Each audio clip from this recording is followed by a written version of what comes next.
Le Japon se distingue par ses innovations exceptionnelles et sa riche culture. Dépassant les attentes et brillant dans de nombreux domaines, des plaisirs culinaires aux lieux touristiques époustouflants, du divertissement aux avancées technologiques, le Japon a acquis une réputation inégalée au fil des ans. Ce pays offre des expériences uniques, introuvables ailleurs, grâce à sa capacité à être un pionnier dans divers domaines. Dans cette vidéo, nous découvrirons 10 choses uniques qui caractérisent l'exclusivité du Japon. Commençons tout de suite. Le saviez-vous ? Numéro 10. Les bains publics. Les bains publics japonais, connus sous le nom de Sento, ont une longue histoire dans le pays. Pendant la période Edo, ils sont devenus populaires dans les zones dépourvues de structures privées pour le bain. En maintenant cette tradition jusqu'à aujourd'hui, les Sento offrent une variété de tailles et de styles, certains traditionnels et accueillants, d'autres plus modernes et luxueux. À l'intérieur, hommes et femmes ont des espaces séparés, et les visiteurs peuvent utiliser des casiers ou des espaces dédiés pour leurs effets personnels. Contrairement aux sources thermales, les Sento ne fournissent généralement pas de savon ni de serviettes, donc les visiteurs doivent apporter les leurs ou les louer sur place. Le processus commence par une douche, suivie de l'entrée dans les bassins où il est important de respecter les règles, comme ne pas jeter les serviettes dans l'eau et éviter d'éclabousser les autres. Les enfants ne sont pas autorisés à apporter des jouets. Bien qu'ils puissent sembler étranges au premier abord, les Sento offrent une expérience relaxante et la possibilité de socialiser avec d'autres personnes. Numéro 9. Les cat cafés. Les cat cafés représentent une expérience innovante permettant de passer des moments agréables entourés de félins affectueux tout en dégustant une boisson chaude. Ces établissements sont devenus de plus en plus répandus, surtout dans les grandes villes du Japon où les limitations d'espace, les contrats de location stricts et le rythme effréné de la vie quotidienne rendent difficile la possession d'un animal de compagnie. La particularité de ces lieux réside dans la possibilité pour les clients d'interagir librement avec les chats qui se déplacent dans le café. Dans ces établissements, il existe une variété de règles spécifiques, mais généralement les clients sont encouragés à câliner les chats sans les soulever, à prendre des photos sans flash et à respecter l'environnement sans donner de nourriture externe aux chats. Ces endroits offrent non seulement une pause relaxante de la frénésie urbaine, mais aussi l'opportunité de passer du temps en compagnie de ces animaux affectueux, les rendant populaires tant auprès des résidents locaux que des visiteurs. Numéro 8. Les melons carrés. Les melons cubiques ou carrés sont une variété spéciale et fascinante de melons cultivés au Japon, créés par Tomoyuki Ono, un designer graphique. Ces melons sont rapidement devenus très populaires. Leur forme inhabituelle est conçue pour être pratique et esthétiquement plaisante. Ils sont plus faciles à ranger dans le réfrigérateur que les melons ronds car ils ne roulent pas et peuvent être empilés de manière ordonnée. De plus, leur forme carrée les rend plus sûrs à couper, restant stables sur la table. Cependant, il y a quelques inconvénients. Étant récoltés avant d'être complètement mûrs, leur goût n'est pas aussi sucré que celui des melons traditionnels et leur prix élevé en fait un luxe. D'autres formes de melons, comme ceux en forme de cœur ou de pyramide, ont été développés par la suite, rendant l'expérience d'achat de fruits encore plus divertissante. Numéro 7. Les distributeurs automatiques.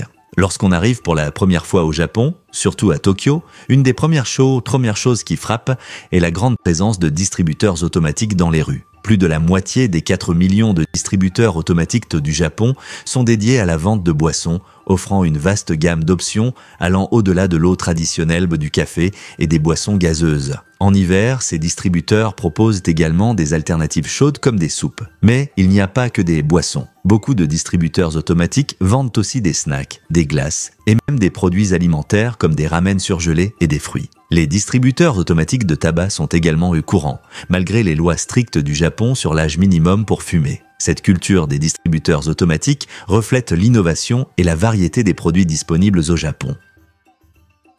Numéro 6.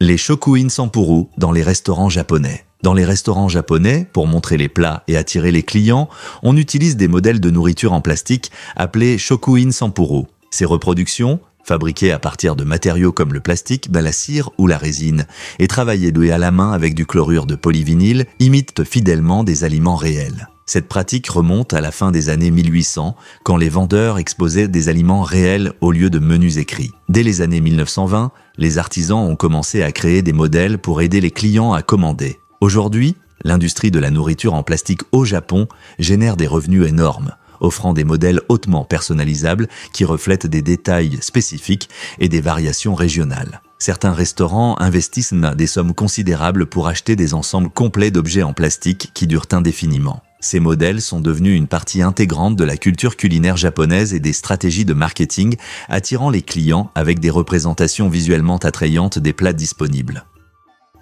Numéro 5. Les washlets japonais. Découvrez l'incroyable monde des washlets, les toilettes de dernière génération du Japon, remplies de fonctionnalités avancées. Ces merveilles technologiques offrent une expérience de salle de bain inégalée. Imaginez une toilette qui non seulement nettoie, mais pulvérise également de l'eau pour une hygiène impeccable, diffuse des parfums agréables et même reproduit des sons relaxants pour masquer les bruits indésirables. Faciles à utiliser grâce aux boutons de contrôle latéraux ou à une télécommande murale, les washlets sont devenus si répandus au Japon qu'en 2018, une standardisation des symboles a été introduite pour éviter toute confusion parmi les visiteurs étrangers. Malgré leur modernité, les toilettes japonaises dans le traditionnel onagin connues sous le nom de washiki conservent encore leur charme et sont considérées par certains comme plus saines. Cette fusion de technologie et de tradition offre aux visiteurs une expérience unique, un voyage au cœur de l'innovation et de la culture japonaise. Numéro 4. Les cafés des majordomes. Les cafés des majordomes sont devenus une alternative à la mode aux cafés de maître traditionnels, principalement destinés aux clients masculins. Cette tendance est née du désir de certaines fans féminines d'anime et de manga de trouver un lieu différent pour socialiser. Ces femmes souhaitaient un environnement romantique et sécurisé où elles pourraient passer du temps avec des compagnons masculins sans dépenser une fortune. Le premier Butler Café, appelé Swallowtail, a ouvert ses portes en 2005 à Tokyo, devenant rapidement un point de référence pour les otaku. L'atmosphère des cafés des majordomes est soigneusement conçue pour faire sentir les clients comme chez eux, accueillis avec des salutations chaleureuses et traités avec respect. En plus de servir de délicieux repas et thés à l'anglaise, ces établissements offrent également des spectacles et divertissements organisés par les majordomes eux-mêmes. Toutefois, une règle commune dans ces cafés est l'interdiction de prendre des photos, bien que certains proposent des services photographiques spéciaux pour capturer des moments précieux avec les majordomes. Numéro 3. Les hôtels capsules. Les hôtels capsules représentent une alternative unique et abordable pour les voyageurs recherchant un logement plus petit et économique que les chambres d'hôtel traditionnelles. Originaires du Japon, mais maintenant répandus dans le monde entier, ces hôtels offrent à leurs clients une solution innovante. Une petite capsule privée dotée de tout le confort nécessaire pour un séjour confortable. À l'intérieur de ces capsules, qui ont des dimensions similaires à un lit simple, on trouve tout ce dont on a besoin, y compris une télévision, la climatisation, une console électronique et des prises électriques pour recharger les appareils. Les capsules sont disposées les unes au-dessus des autres et sont accessibles par des échelles ou des marches. Et pour garantir la vie privée, il est possible de fermer la capsule avec un rideau ou une porte solide, bien que la fermeture ne se fasse que de l'intérieur. Les installations communes comprennent des douches, des salles de bain et le Wi-Fi gratuit, avec certaines structures offrant également des saunas et des bains. Les prix sont généralement très abordables, faisant des hôtels capsules un choix populaire pour une variété de voyageurs recherchant une expérience unique et accessible. Numéro 2. Les Love Hotels. Les Love Hotels, ces motels bien connus du Japon, offrent des tarifs horaires et un lieu isolé pour les couples en quête de moments romantiques. Au Japon, où la vie privée est précieuse et souvent difficile à trouver à la maison, les Love Hotels fournissent un environnement intime et discret pour les couples. Initialement, ils étaient utilisés par les prostituées, les clients et les amants cherchant un lieu discret pour leur rencontre. Après la Seconde Guerre mondiale, ils devinrent populaires également pour fournir un logement simple à ceux qui en avaient besoin. Avec l'introduction des automobiles dans les années 60, les Love Hotels devinrent encore plus répandus, car les maisons japonaises offraient une intimité limitée. Au fil des années, ils ont subi des régulations et des adaptations pour rester en ligne avec les normes et attirer les clients. Aujourd'hui, ils continuent d'être une partie significative de la culture japonaise, au point d'être représentés également sous forme de mascottes japonaises.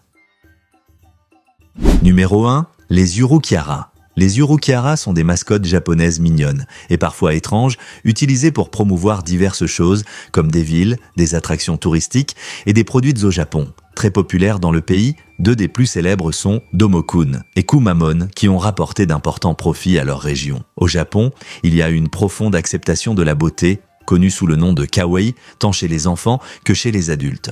Ces mascottes jouent un rôle important dans la promotion du tourisme local et leur popularité a des racines dans la culture japonaise et des événements historiques comme le concours pour la mascotte de Nippon Osok Kyokai en 1998. Des mascottes comme Domokun et Hello Kitty ont démontré le potentiel des mascottes dans la promotion du tourisme et de la culture locale. Notre voyage dans la culture japonaise se termine ici, mais comme toujours, ce n'est qu'un au revoir. N'oubliez pas de vous abonner à la chaîne, de laisser un joli like et un commentaire. À la prochaine aventure du côté des Corèves.